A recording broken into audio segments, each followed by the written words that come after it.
it a hobby, I call it a way of life. No way that you can stop me. You know that I've been training, right? The more you try to block me, the more that I control the fight. And now you on the ropes. Now you on the ropes. What you gon' do? Quitting's not an option. That voice in your head that keeps telling you you got this lied to you. And now everybody's watching. You should've worked a little harder, cause man, your punches are garbage.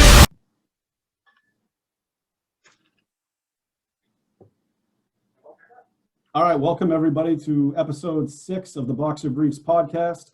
We'd like to welcome our guest. He is from Los Angeles, California. He is fighting out of the Compton Boxing Gym, a featherweight, 7-0, 6 knockouts. He was 5-0 in 2020. You recently saw him on DAZN's Triple G versus Kamil Zermetakard. Please welcome our guest, Jalen SkyWalker. How you doing tonight, Jalen? Doing good. How you doing? Good, man. Thank you very much for joining us. How's your holidays been? It's been good. A little hectic because all my siblings were all born around the same month. Oh, okay. I got December 2nd, the other one December 8th, a brother December 14th, a cousin December 7th, other sister December 22nd. Then it's me, and then I got a brother coming. So. Oh, that's right. You just had your birthday. Happy birthday. Yeah, I turned 19. Congrats. Happy birthday. I got to ask you, do people double up on gifts, or do they just give you a gift for Christmas and a gift for your birthday, or what? I don't get gifts no more. Oh, okay. All right. You're giving out the gifts now. Yeah, like 13. No, I don't get gifts no more. All right, cool. So Jalen, you got started very young in your career. You fought 5 times in 2020. And one of the times at the age of 17, what got you going so young as a professional fighter? I wanted to turn pro at 17 because I knew it was going to be no chance for me to make the Olympic team. I will have to wait until 2024. Okay, that's a long time out. Yeah. So there's just no use in waiting that long. Uh-huh. And if you look at the boxing scene now, the whole platform of it is completely different how it was back then, where you had to go to the Olympics. Now it's just you need the amateur experience and you can turn pro. Okay, so when would you have had to qualify for the Olympics in 2021? Was it much earlier than that? Yeah, it was 2019. Like after I turned pro, they was already qualifying. Okay, yeah. So going forward with your professional career, that's awesome. Yep. How old were you when you first started boxing, Jalen, and what really drew you to the sport? 7 years old. 7 years old. My dad, he was a boxer. He was an amateur boxer, and his dad was a boxer before him. So you could say it runs in the blood. So when I was 7 years old, I had my first sparring session. And I dropped the kid like 6 times. Like, I think we only did like 1 round. I dropped him like 6 times. So, that was my calling. I was already good at it. So just kept it going, Then, right then you knew that was what you wanted to do if you're dropping somebody that many times in 1 round. Hey, but to be honest with you, I wasn't a bully, but I used to love to just fight with little kids, just to see how good I was, Like, I used to put my hands behind my back and see if the little kid could hit me or something. I used to have fun with it. Well, a lot of guys got started that way.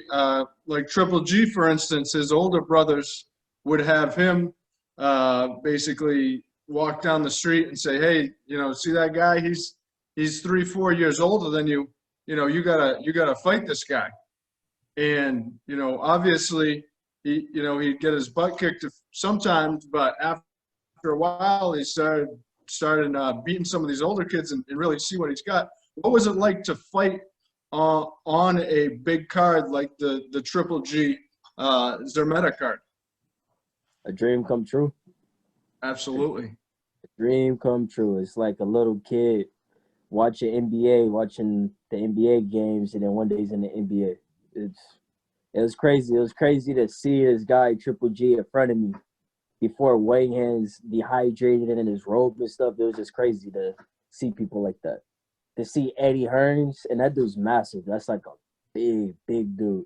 To see him, just to see everybody, it was crazy.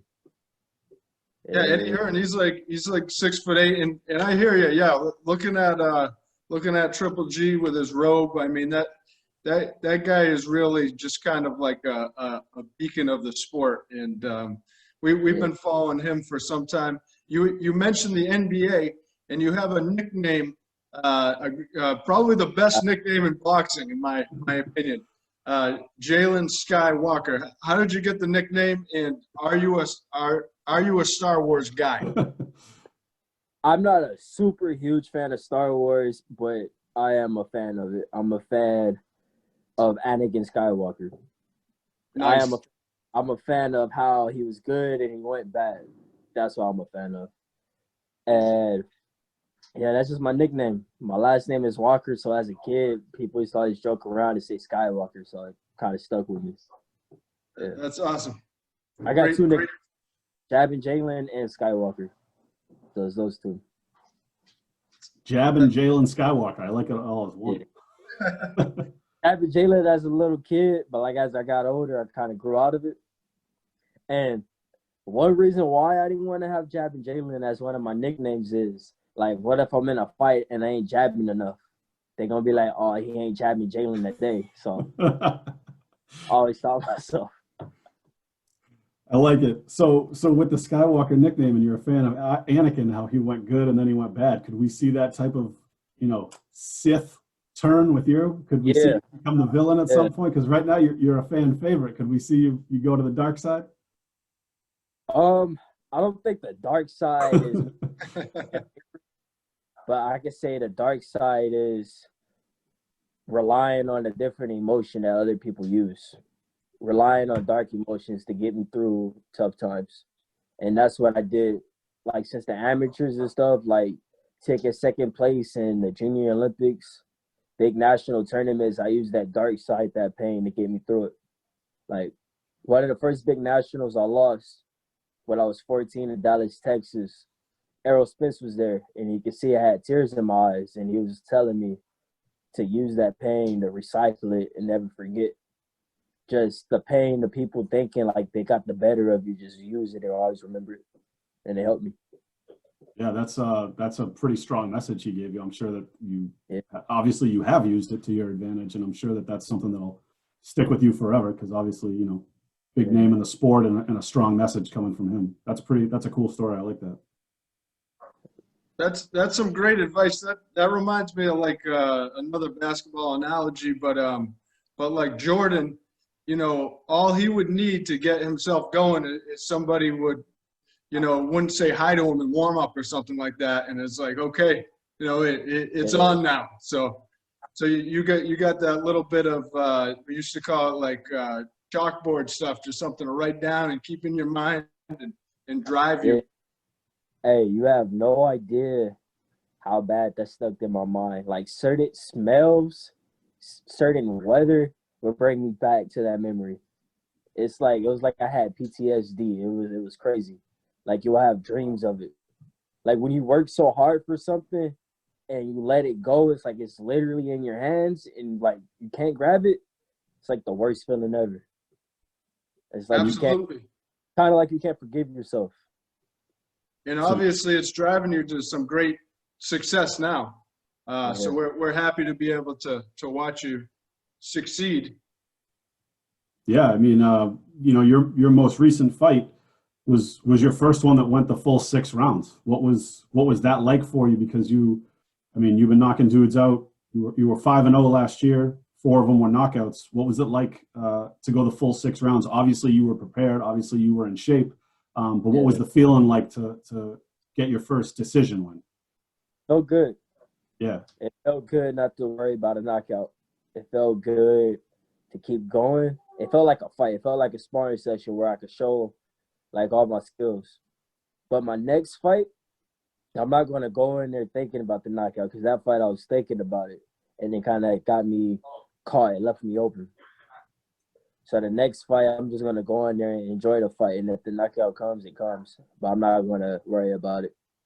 I just want to put on performance. a dominating performance. Of course.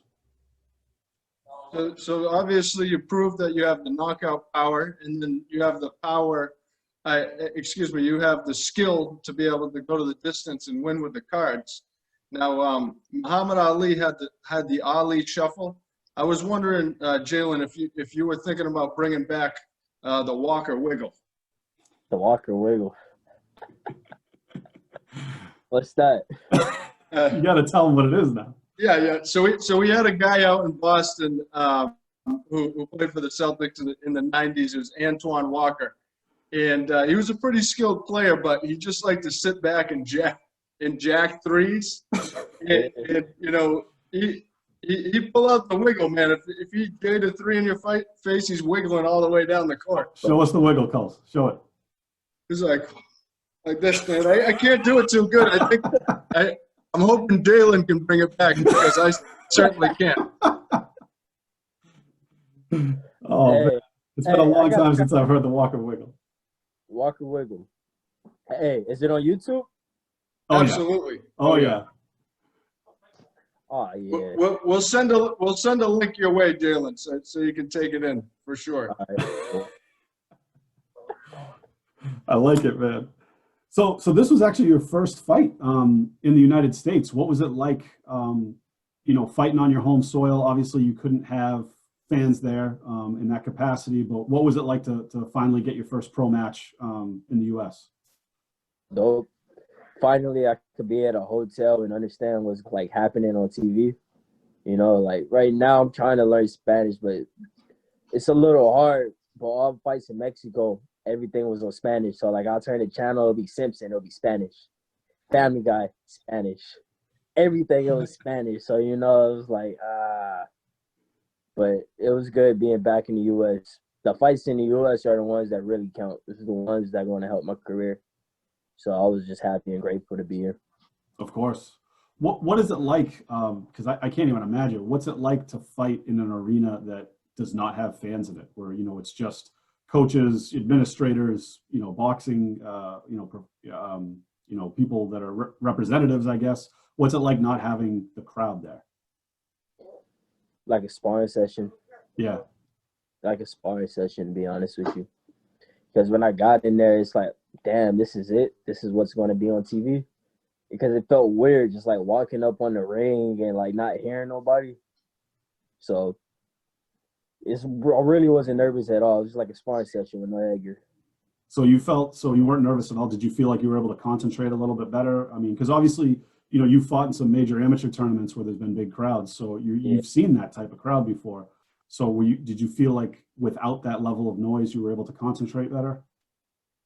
Yeah, but also I had to like tell myself like, hey, this is real. This ain't a sparring session. Sure. Because it's like in your head, because like it's just the referees there and there's nobody cheering. So it's kind of like you forget like, oh, this is a fight just for a second. And what has it been like training in the pandemic, finding sparring partners and things like that? Do you feel like you've adjusted a little to the fact that things are different when you're training and maybe they're different in the ring as well? Yeah, things is kind of back to normal, but the first 3 months was hard. The first 3 months was a real challenge for me because I couldn't go to no gyms. I used to have to go to my buddy's backyard to hit the bag. It was just a challenge. It's different out inside of a gym. But you come back to some of your normal routines and start moving in the right direction in terms of that? Yeah, since July, August, everything been kind of normal. Nice. Now, speaking of the pandemic, you actually fought more than probably any other pro fighter that I've seen. You fought 5 times in 2020. Were you planning on being that active, or were you planning on being more active? How did you wanted to be more active? I wanted to have about at least 8 fights 2020. Okay. At least 8, but I was like pulling for like 10 or 11. The goal was to get about 4 or 5 more fights in Mexico, and then get on a U.S. card around like May, and then we just fighting around like every month. Sure. So, now, in Mexico, did they start fighting again earlier than here? Yeah.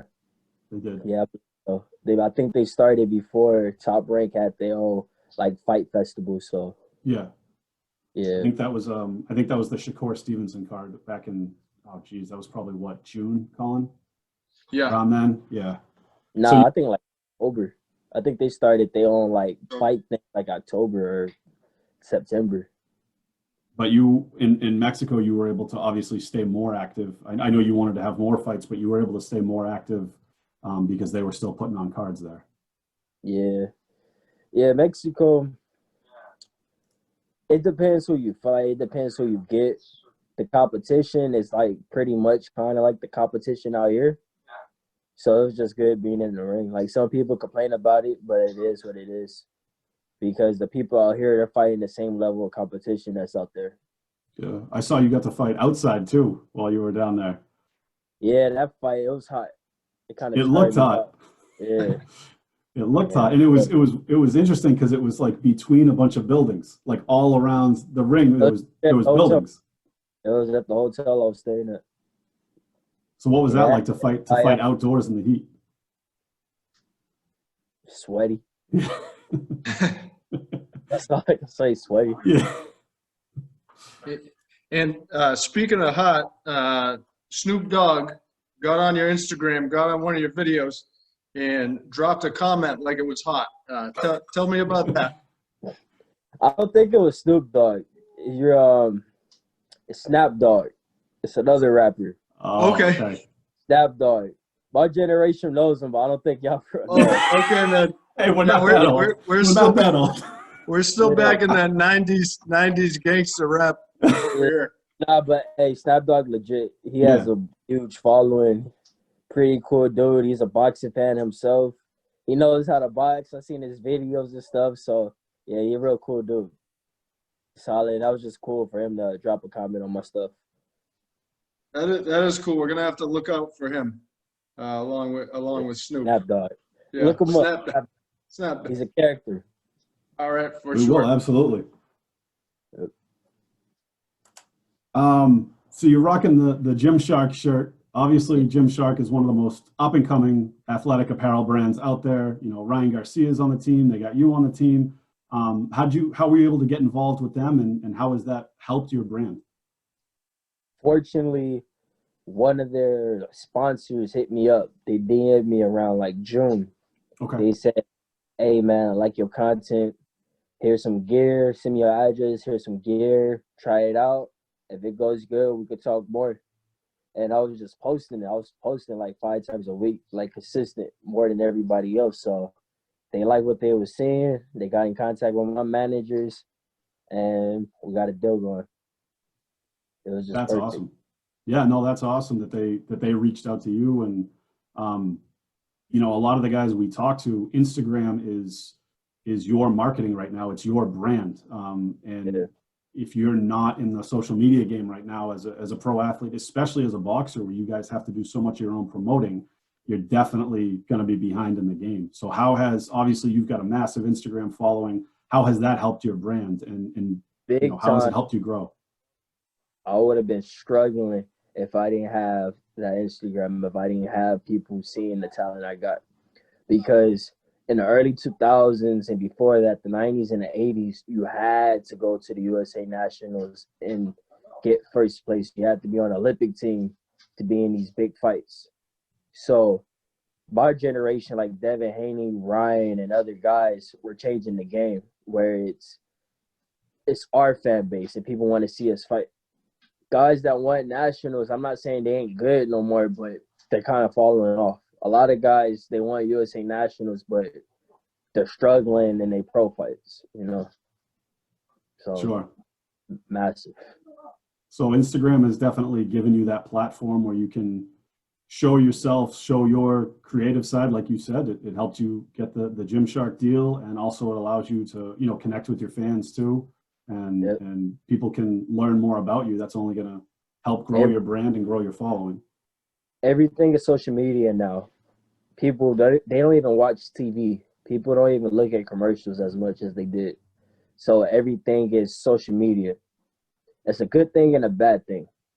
The bad thing I could say is that it's kind of hard to get people that don't watch sports to start watching sports. So you got to be on like different pages, because when you're on your Instagram, you're looking at things that you want to look at, things that interest you. It's not like TV where you get so many things like popping up on the TV screen. So what's it like having a guy like Snoop Dogg comment on you? Is he bringing some bass, some maybe rap fans that could be potential boxing fans towards you? Him and also guys like Matt Barnes. Oh, sure. Yep. Yeah, having guys like that comment on my Instagram, that's like a big inspiration. Oh. He's somebody that made it to the top and's been there. So it's really good to be able to have somebody like that just giving me a compliment. I actually read, it's funny you brought up Matt Barnes. I actually read an article last night that Lamar Odom signed on to do celebrity boxing, and people are saying that he should fight Matt Barnes in his celebrity boxing match. Yeah. Speaking of that, there's a lot of that going on with YouTube guys and with other social media guys, ex-professional athletes from other sports. What do you make of it with them coming into professional boxing? Do you think it's helping the sport? Do you think it's hurting it? Both? I believe it's helping it, but it has to be done in a tasteful manner. Sure. Because at the end of the day, it's two men in the ring fighting each other. It's two men in the ring fighting each other, and just how Jake Paul fought that basketball player, he got knocked out. It's a dangerous game, so like the principles of the game is still there. Just don't make a mockery of it. Of course. So if it wants to be two famous people fighting in the ring, let them at it. It's going to bring more people involved in boxing. And a lot of people ain't going to do it because they don't want to get knocked out like that. That's going to make a lot of people hesitate. So if somebody's willing to get in the ring and willing to get knocked out, and they're beginners, and they're going to get knocked out. Beginners, they don't have chance like that. They don't have punch resistance. So if they're willing to do that, they got my respect, because they're going to get sleeped on national TV where everybody's going to be mocking them. Everybody. So that's a quality that a lot of people don't have, that they're not willing to be knocked out or embarrassed. What's it like being a fighter and going in there every night and knowing that that's what can happen when you're in the ring? It is what it is.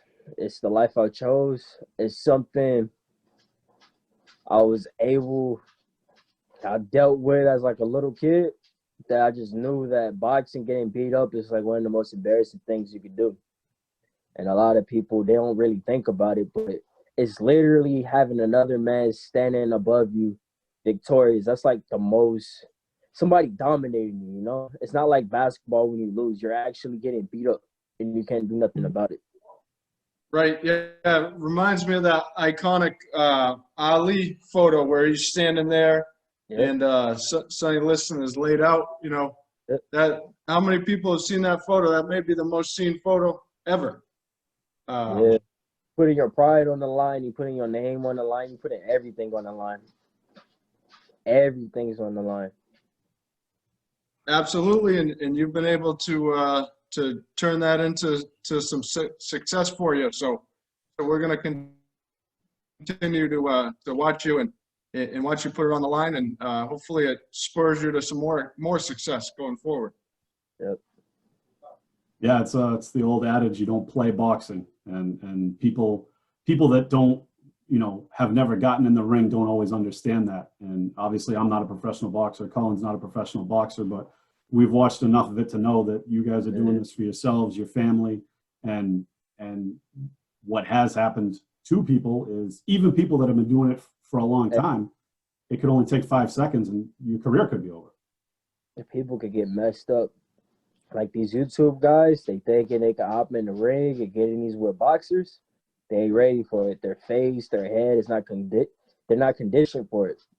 Like the second to my last amateur fight, it was a tournament. I just found out the other day about this guy. But it's this guy, I beat him. I broke his nose. It was like 2 8 counts. But I found out he can't box no more because he has like too many concussions in the head. And I Oh, don't even geez. think he could play other physical sports. Like, he's okay. Everything is good with him. But that just shows you that boxing is really not a joke. You got to be careful what you're doing. You got to have smart trainers because you could really get messed up in the sport. You could be stuttering. You could be shaking. It could really mess you up. So if those YouTubers want to take that chance, shit, they more than welcome. But just know it's not like no other sport. It's Right. actually in MMA, to be honest with you. Because in MMA, they like grapple, they kick. It's a little different. In boxing, it's just punching in the head. A lot of times, you're absolutely right. A lot of times in MMA too, if a guy does get hit in the head and goes down, there's a lot of times where they actually stop it before it even, the guy gets up to continue. If they, if they view it as a harsh enough hit, that they just call it at that point, and they're not going to get up to take a more of a beating, which does happen in boxing. Yep. Yeah, you brought up the example of Nate Robinson earlier, the professional basketball player against Jake Paul. And Wildman and I were fans of Nate Robinson because he came to Boston for a little while and he played in Boston. But I'm starting to think the more we're discussing it is maybe it was a good thing just to show people, hey, you can't just hop in the ring. You're fighting an influencer, a guy that's been just training for 2 years. And even in that time, he's been able to train well enough where another professional athlete, former professional athlete, can't get in the ring with him without getting badly hurt and badly knocked out. So maybe we'll turn the negative into the positive and just say, just to show the world, not just anybody can hop in there. Hey, a lot of people stopped calling out Jake Paul since that. Yeah, You don't see none of these rappers trying to hop in there with him. that's a good. Yeah, and Nate Robinson's got the opposite. I think I'm still seeing a meme a day on him, sleeping in the background of a photo, where it's a picture of somebody at Central Park and he's in the background sleeping. Man. But I still give him credit for getting in there because, I give credit, but goddamn, man, my boy. Should have stopped it. His corner should have stopped that fight after the first knockdown. Yeah. Well, there was 2 knockdowns before he got slept, but they should have thrown the towel. Yeah, he definitely looked outclassed right from the start. Well, we were actually right when it started. Colin and I were saying, "Wow, he's still got some serious speed," because he was throwing hands fast. But once Paul connected on him, you could tell it was 2 different animals. Yeah, Paul's a bigger guy. Yep. Yeah, I think what's his name is going 5'9", 5'10". Oh, Robinson. Yeah, he's small. He was one of the smallest guys when he played in the NBA. I think you're right. I think he's only 5'9". Yeah. He's not that tall, especially to be fighting at that weight. What are some of your goals for 2021? Obviously, you had a busy 2020. You wanted to be busier. You made that clear. What are some of your goals for 2021? Hopefully, knock on wood, things start opening back up for fans and larger events. What would you like to see yourself do this year? Leveling up to be prospect of the year, or to be in so many fights it makes me a contender. To be in so many fights is already having me already seeing other champions, to have champions worried about fighting me. So that's what I want this year. I want this year to be big for me. I want this year to be busy. I want to fight, put on great fights, and walk out this year with my O, and then go next year and win titles and keep going and keep going. I like to hear it. Is there anyone in particular or anywhere that you want to fight or that you might be fighting? Anything like that yet? No, but when I become a champion, I'll love to fight Inoue. Oh, Inoue, okay. My first title will be at 22. I'm pretty big for that weight. I'm 5'8" right now, 5'8" and a half. But we could probably meet at 124 because I know I'm going to get the title at 22, now I'm going to go up to 26. So we could meet around 24 or something. That'll be a great fight. Fight all those guys. Fight, what's this guy name? Steph Fullerton. He's at 22. So probably he can up.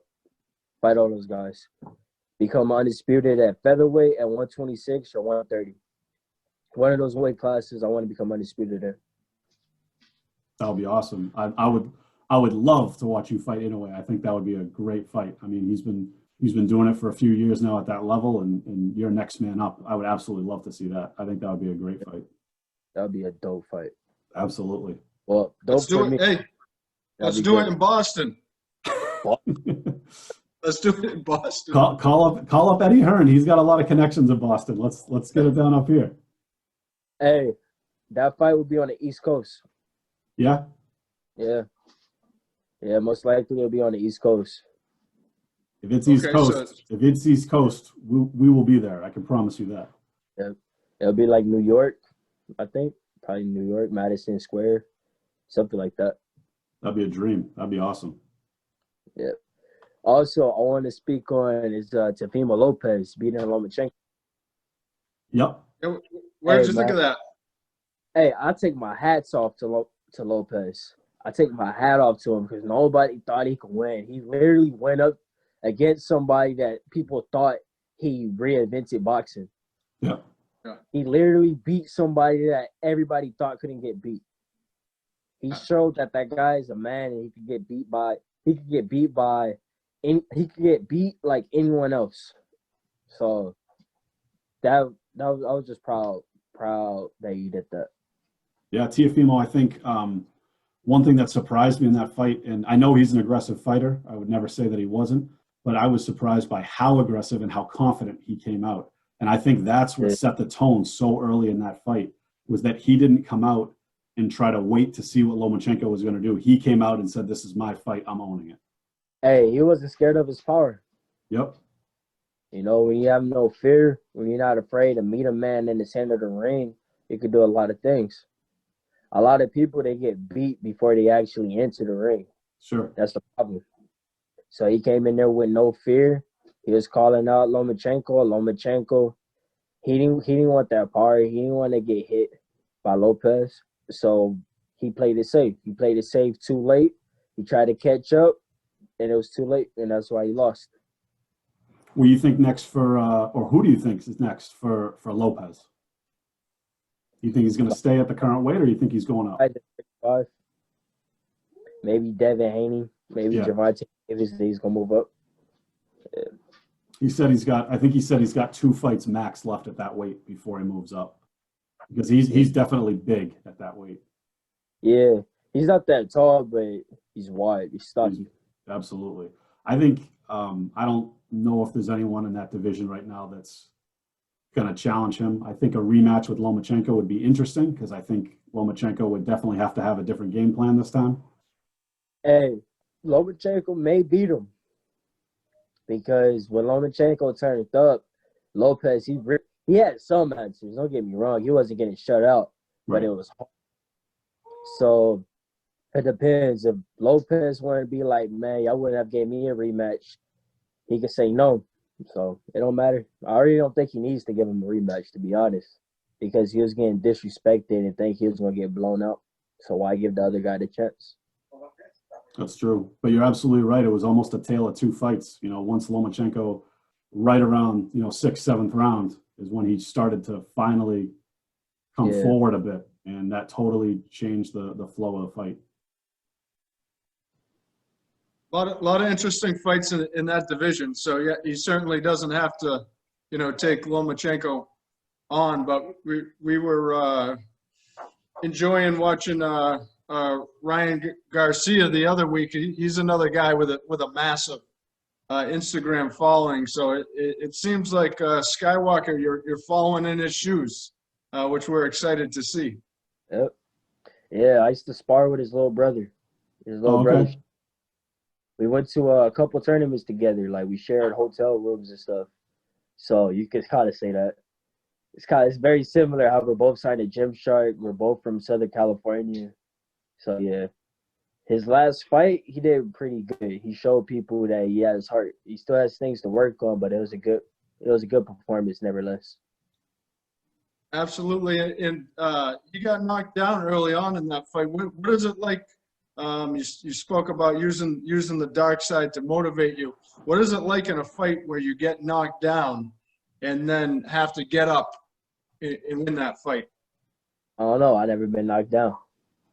All right. Uh, All it right. hurt. That's all. I've been hurt, but I've never been knocked down. And I believe it's nothing to fear. Ali got dropped a whole bunch of times before he was champion, so you just got to get up and do what you do best. And that's what Ryan did.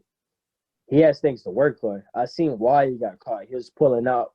He was pulling out from that left hand, and he was hoping that left hand, just goes past his face. But that time, Luke Campbell, he stepped in an extra inch, and he caught him.